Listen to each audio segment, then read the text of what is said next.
Okay, I got the beam wire wheeled off just with that guy, whatever I could reach. We're not going to worry so much about it. Um, but we do want to get a coat of something on it. So we'll use that POR. We'll do 2 coats tonight, and then we'll do at least 1 coat of the top coat in the morning. So it says to do coats 2 to 6 hours apart. It's pushing 8 o'clock, but because of second shift, I'm not used to even getting home till 11. So maybe I'll even do the other top coat tonight, and it'll be dry tomorrow. No idea. I gotta do some bathroom things.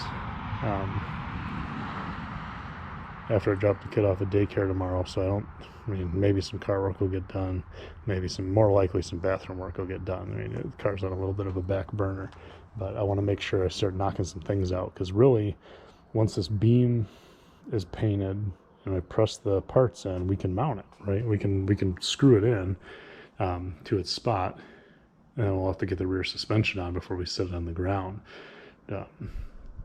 And then fuel tank, we want to check that out. So maybe I'll wiggle that out tonight too. We can kind of look at it on the driveway with the flashlight, dig it out from behind all that stuff, and take a peek, see what the inside looks like. Because it does have a giant hole where the pump went. So even if I got to reach my arm in there with a glove on and just start, abrading all the nasty stuff out, it'd be nice to just have something that goes in and fits, and we know we can just use that tank as a tank because the car is going to pump from the engine bay.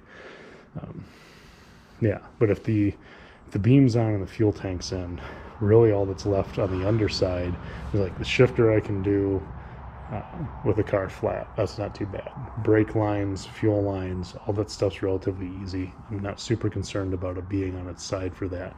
More importantly, the sooner I can get this thing flat, even if it doesn't have the front suspension on, right, I can start prepping the engine bay and the interior to spray the Raptor liner. Once that's sprayed, we fixed up, well, we didn't fix it all the way yet, but we wheeled off. There's that rusty spot here on the windshield, rusty spot somewhere down here. Either way, we'll get the rest of this rubber off, so it's a nice clean surface. That whole thing will get sprayed with the Raptor liner as well, and then we'll just glue the original windshield back in because it's fine, right? Why spend the extra money until we need to? If we find that it's gross and disgusting and we really want a replacement, we just cut it out and put a new one in anyway. Who cares?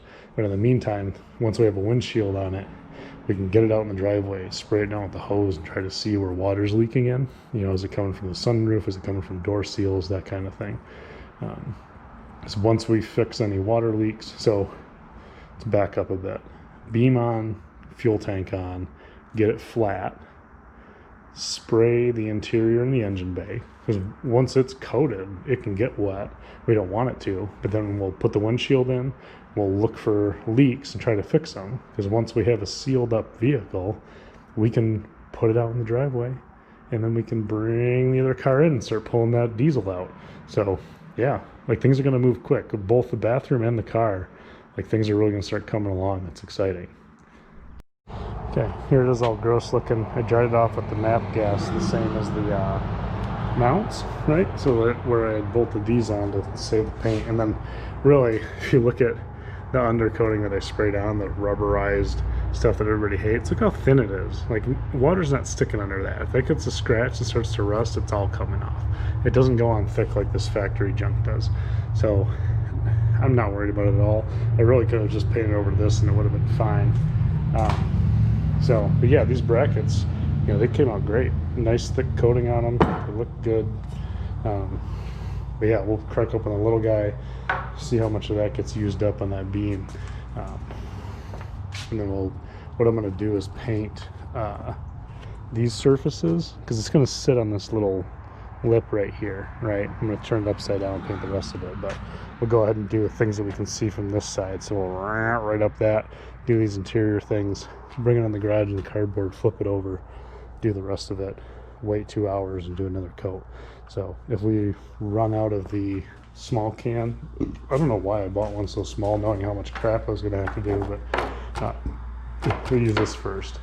But that's the biggest thing that's left. K-member, these braces up front, they're really not nearly as big, and we'll just use top coat on them.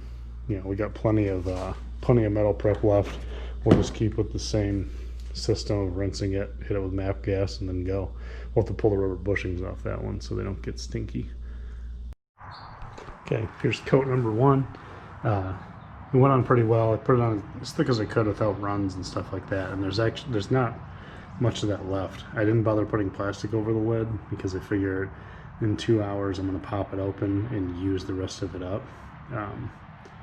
And then I'll just let it dry overnight, and we'll do a coat of the top coat in the morning when I get back from the tile store.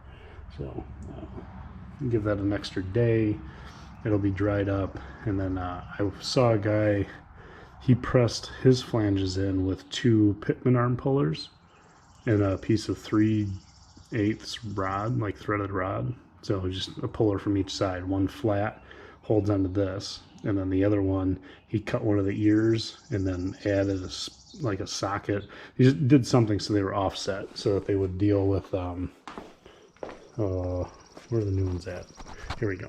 So, right, when you push them in, you want to push on this lip and this lip, right? And they're not the same height. You don't want to push in the middle because you'll jack up all the rubber. So yeah, he had 2 pitman arm pullers, said they were cheap. So I'll look that back up and go to the parts store and grab 2 pitman arm pullers, because why not, right? And we'll be able to do Mark II beams for the rest of our lives.